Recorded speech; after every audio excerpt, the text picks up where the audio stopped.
Come and listen to my story about a man named Jed. A poor mountaineer barely kept his family fed. And then one day he was shooting at some food, and up through the ground come a bubbling crude. Oil, that is, black gold, Texas tea.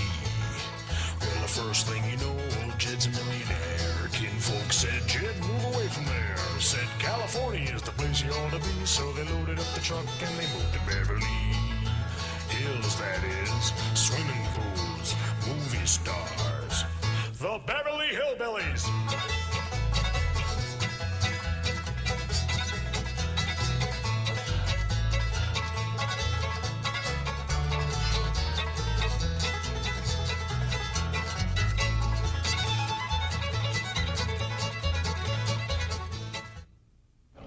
Well, howdy.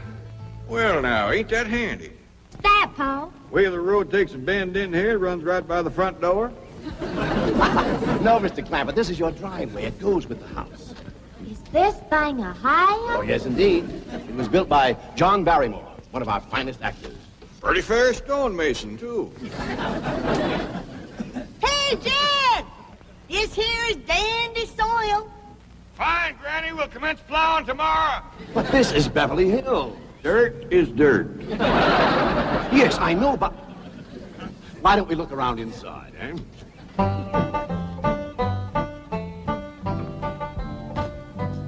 Well, here we are. I hope you're going to like this place I picked out for you. It may be a trifle larger than what you're used to, but I feel a man with $25 million in my bank should live in a manner that... Come in, this is your home.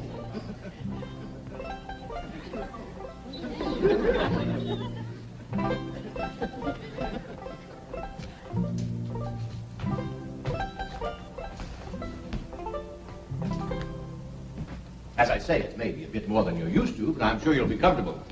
Now, my secretary will be over right away to help you with the hiring of servants or whatever problems you may have. She's a very efficient girl, Miss Hathaway. Jed? Jed? Jed? You and Jethro fetching my stove so I can get some victuals to cooking? Oh, you have a beautiful stove. Thank you. Fetch it in, Jed. You scare up some wood, Elly. No, I mean you have a stove already installed in the kitchen. Where's that? I'll show you. Excuse us. Ellie, you go with Granny. She'll still need you to fetch some wood. Sure, Pa. Uncle Jed, guess what? There's a whole nother house up here. Jethro, come down from there. Like as not, that belongs to somebody else. Darn. This is your kitchen. Oh, and here's the stove. The last word in food preparation. And speaking of food, you'll find everything you could possibly want stored right in here. See? Huh? Well, I'll leave you ladies to your culinary delights. Au revoir. Bon appetit. Talks gibberish. You set a great deal of store in this here stove, Granny. Well, we'll see. Elly, you run out and fetch some wood. I'll get a fire to going in here and we'll see. Jethro, I hope it's all right for you to be missing school. Oh, sure, Uncle Jed. They ain't straight in the 5th grade. You're in the 5th grade already? Starting this year. Don't seem like no time at all since you went with your ma to get you started in the 1st grade. You was 6 years old. No bigger than that. We drove clean over to Oxford so you could go to the same school your pa went to. You wouldn't know that town today, Uncle Jed. Oxford? Yes, sir. Well, that town has growed and spread out and built up and just kept getting bigger and bigger. Where today, why, I bet you there must be at least 3 or 4 dozen people living there. A place like that's all right to visit, but I wouldn't want to live there. Do you have any assistance? No, thank you, Mr. Drysdale. We were just talking about Jethro here getting back to school. Oh, Well, we have some excellent educational facilities out here, Mr. Clampett. Where do you go to school, Jethro? Oxford. Yeah, you see, Jethro's ma, that's my cousin Pearl. She married an Oxford man, so naturally Jethro, he goes to school there, too. I'm the champion crawdad eater. At Oxford? Jethro put away 3 buckets of crawdads. 4. And he's learned to cipher and everything. Cipher some for Mr. Drysdale. 1 and 1's 2. 2 and 2's 4. 4 and 4's 8. I have to take off my shoes to get any further than that. Never mind. I'm sure we're thinking of 2 different Oxfords. You see, there's one that's very, very famous and very old. That's where Jethro goes to school. Been there since pioneer days. That's how come it got its name. It's where the oxen used to ford the river. So folks took to calling it Oxenford, and later on it got shortened to Oxford. Well, I'll be running. Oh, by the way, here are your keys. My secretary should be over very soon. Well, thank you very much, Mr. Drysdale, for everything you've been doing for us. Oh, it's my pleasure, Mr. Clampett. You see, I'm not only your banker, I'm your next-door neighbor. Well, say, now ain't that nice? Well, now, why don't you bring your missus over tonight for supper, and I'll have Granny womp up a mess of grits and hog jowl. Well, you see, right now my wife is in Boston. Oh, that's too bad. When'll she be back? Not too soon, fortunately. I'll see you later. Well, thank you, Mr. Drysdale. So long. Uncle Jed, you reckon one of these days I can have me a little bitty old taste of Granny's moonshine? Now, Jethro, you know the family rule about Granny's moonshine? You get your first taste on your wedding day and not before. Well, Uncle Jed, that might be an awful long time. I ain't even got me no sweetheart. How come? Why, back home, every time I get me a girl, one of them there big fellas would take her right away from me. Maybe out here in Beverly Hills. Paul, could I please have the axe? I gotta split some wood for Granny. Fetch it, Jethro. Ain't this place got a wood pile? Not that I can find, but I found a whole row of black old dead tree trunks, pretty near as high as this height. Is it kind of big for you to tackle? Well, shucks, no, Paul. They're only this big around, and all trimmed and topped and strung together with the black rope, so as no matter which one you cut, the others keep it from falling. Somebody had a right smart idea there. Just the same, I think I'd rather have Jethro do the cutting. Oh, Paul, let me. Cutting trees and chopping logs ain't no work for a girl. I'm just as strong as Jethro. You ain't neither. I am so. You ain't neither. I am so, too. You want to wrestle? Darn too. Now, here. That ain't no fair fight. Somebody's gonna get hurt. Now, yeah, you see, you're getting too rough. Jethro. A person can get crippled from a hold like that. Get up from there. I can't, Uncle Jed. You turn him loose and get up from there before I take the strap to the boot. Now, here, you get out there and chop down one of them tree trunks and saw Granny some nice logs. Yes, sir, Uncle Jed. Could have whooped you if you hadn't tripped me. Heavy? Come back here and sit down. I want to talk to you. Whooped him fair and square, and I'll do it again. You won't. That's what I want to talk to you about. Elly May, you're getting too big to wrestle with boys. I ain't as big as Jethro. Big that way, I mean, growed up. You're a young lady now. You gotta start minding your manners and fixing your stuff up real nice and wearing dresses. Paul, folks would call me a sissy. It ain't sissy for girls to act like girls. You see, Elly, I raised you like a boy, and I was wrong to do it. I reckon every man liked to have a son, and you was my only young'un. And when your ma passed away, I just decided to turn you into a boy. By the time Granny come to help out, you was too wild to tame. By thunder, you could outrun, out-climb, out-fight, and out-shoot every boy in them hills. I still can, Paul. Yeah, but it ain't fitting. It ain't right for folks to go against nature. Now look at old Duke. Reckon we could turn him into a cat? Of course not. That's right. Because nature made him into a dog. It's the same way nature made you into a girl. Here lately, she's getting more and more positive about it. You mean my ears is grown? No, nothing like that. You're pretty. Oh, Pa. I know you don't like it when I say that, but you like it when the young fellas around here commence saying it, and they will. Only they'll probably be using words, fancy words I won't even understand. But Elly May, ain't nobody can ever tell you how pretty you really are except me. You're the living picture of your mom.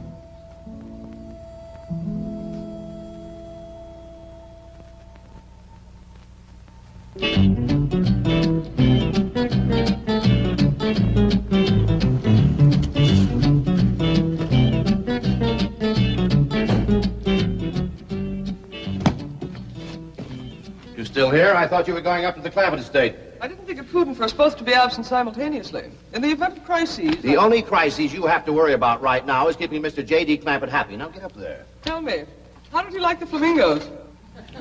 What flamingos?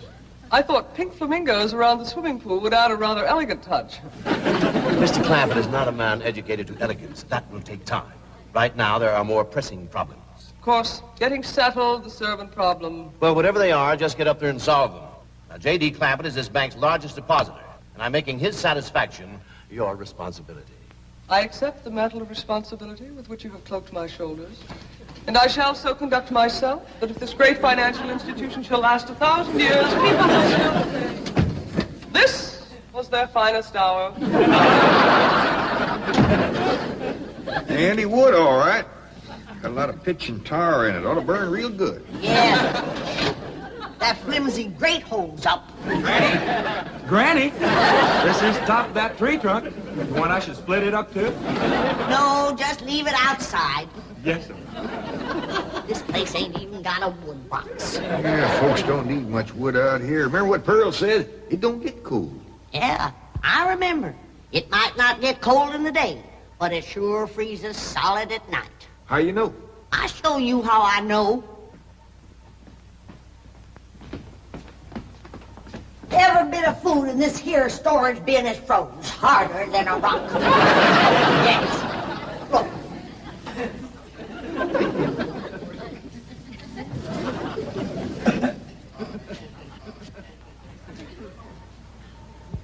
Mighty thin-skinned hog.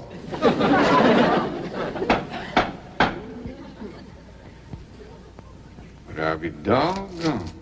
Take me 2 days to thaw out that ham before I can ever cook it.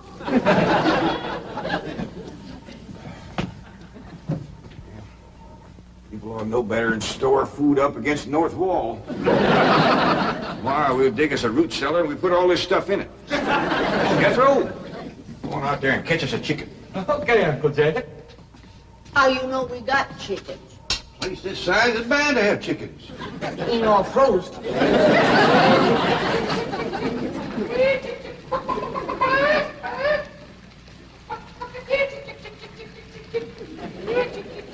Chick, chick, chick, chick, chick, chick, chick.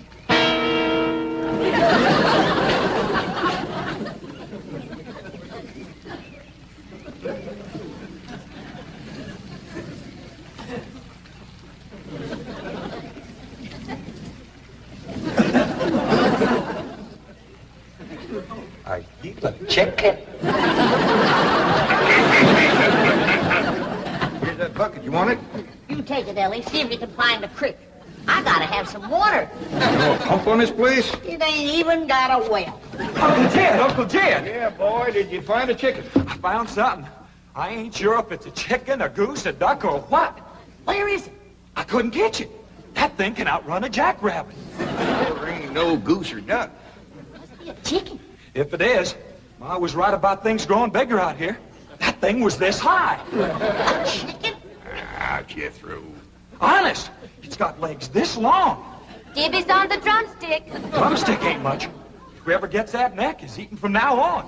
It commences here and runs plumb up to here. You ain't forgot what I said about Granny's jug of liquor. I ain't been at Granny's jug.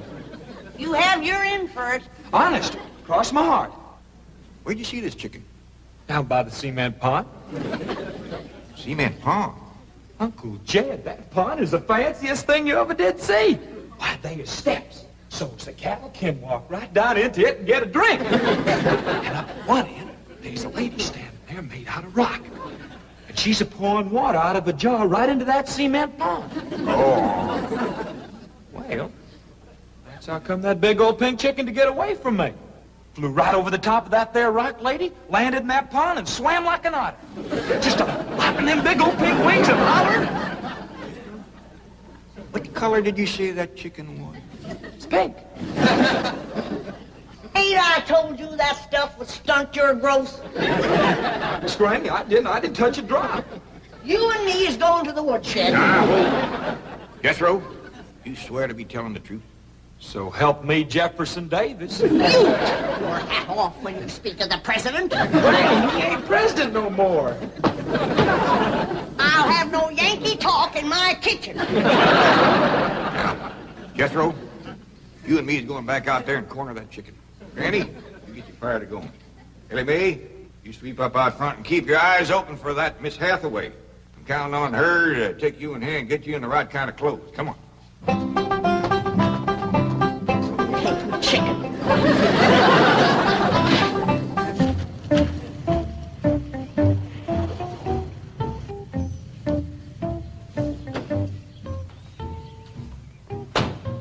You there, young man. I ain't a young man, but I sure do thank you for thinking so. Good heavens, you're a girl. Yeah. I'm Jane Hathaway, executive secretary to Mr. Drysdale. And you, I take it, are a domestic of some sort? Cleaning girl, housemaid. Just what are your duties with Mr. Clampett? Well, he sent me out here to sweep up, but he said you'd take me in hand and get me in the right kind of clothes and everything. Indeed, I shall. We have a complete servant's wardrobe from chef to chauffeur. Come with me. What in the name of Thomas Chippendale is this? Has Mr. Clampett seen this disgraceful and unsightly mound of debris? Oh, yes, ma'am. This is all his. Oh, what charming antiques. Just like you said, Jethro. Rock lady pouring water into a cement pond. Yes, sir. And over there's where I seen that great big pink chicken. Only thing is, it don't sound like a chicken. It makes a kind of hollering noise.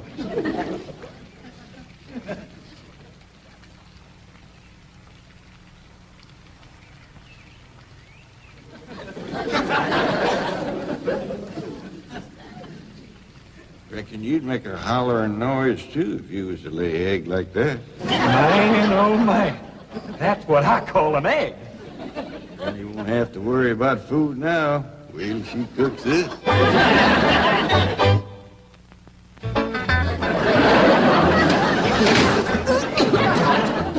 That blame city stove don't draw worth nothing.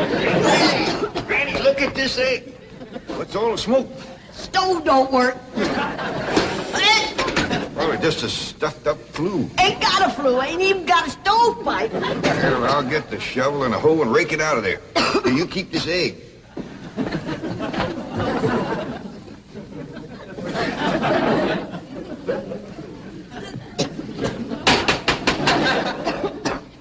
Just like everything else out here. Froze solid.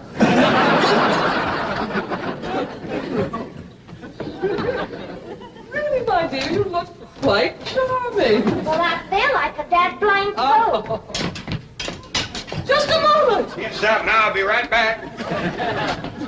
Oh, that was my Pa. I take it he's a gardener. Oh, yes, ma'am. Pa just can't wait to commence gardening. Apparently.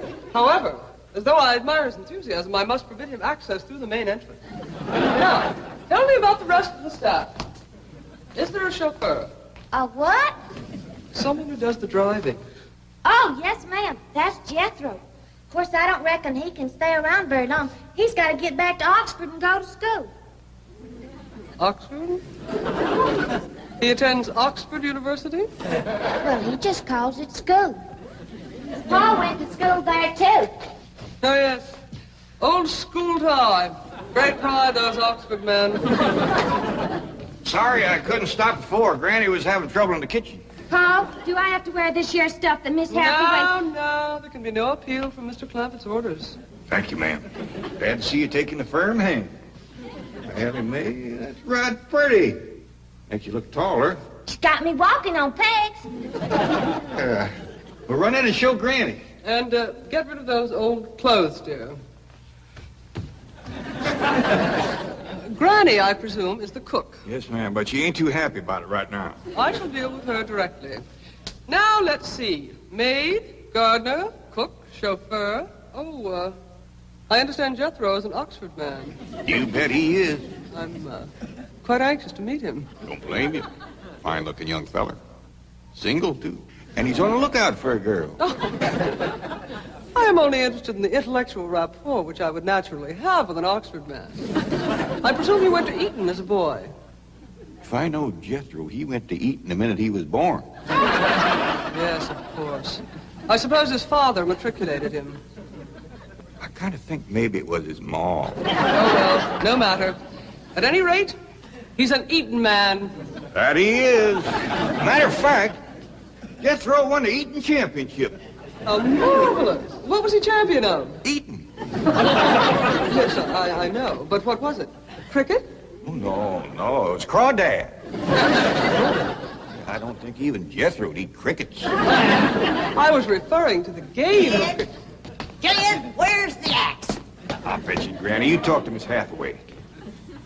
And just why does Cook need an axe? I've hit this with everything I could lay a hand to. I even whomped it with an iron skillet. You are supposed to hit it with a croquet mallet. All right, where is it? I don't think I'll tell you. There is a time for work and a time for play. Now then, what are we cooking for Mr. Clampett?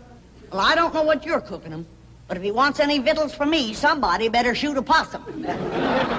Possum? You got a better idea? But of course, a nice big fluffy souffle. All right. You shoot it and you skin it. You don't even know what a souffle is. What kind of a cook are you? I'm a cook with a stove that don't draw, food that's froze solid, chickens that can't be caught, eggs that can't be broke, and a smart alecky city woman telling me my business. That's what kind of a cook I am. Mind your tongue, little woman. I can have your job. You sure can, and the sooner the better. Jethro's coming, and just wait till you see what he's got. Thank heaven. Now I can have an intelligent conversation. Look, Granny, I caught that big chicken. I hope it ain't as tough as its egg. That is a flamingo. Oh, no, ma'am. That's my nephew, Jethro. Jethro, say hello to Miss Hathaway. I didn't mind him. That's the ding dangest chicken you ever did see. You go to school at Oxford? Yes, ma'am. I'm in the 5th grade. Stop dragging and wring that chicken's neck. Elly May! No, stop, you barbarians. Don't harm one feather of that beautiful bird. I've taken just about as much as I'm going to take from you. Yeah, Granny. Elly, you get the fire going under the big kettle outdoors. Young lady, where is your maid's uniform? I ain't going away. Oh, yes, you are. No, I ain't. Oh, yes, you are, if I must subdue you forcefully. I wouldn't try Hang that. on to me. Don't. Tried to tell you. Let me out. You trust me. I'll set on her, Elly. You get the fire to go. Now, here, Granny. Come on, let her up. Get off of her. You are discharged. All of you. Sacked. Fired. You are the most incompetent, insubordinate, belligerent group of domestics it has ever been my misfortune. Hathaway! Ah, Chief, you're just in time to help me take disciplinary action. You're fired. I've already told them. Not them, you. These people are the Clampetts. Clampett? Yes, that's right. Now go back to the office and pick up your severance pay. You are through. Now, Mr. Drysdale, hold on a spell. I reckon there's been a kind of a misunderstanding. But this little lady's been a right big help to us. Why, she fit in just like one of the family. Matter of fact, her and me is going out hunting. Ain't that right, Miss Hathaway? Yes, indeed. Yeah. Jethro, you can take that pink chicken back out to the cement pond. We're going out and shoot us a nice, big, fluffy souffle.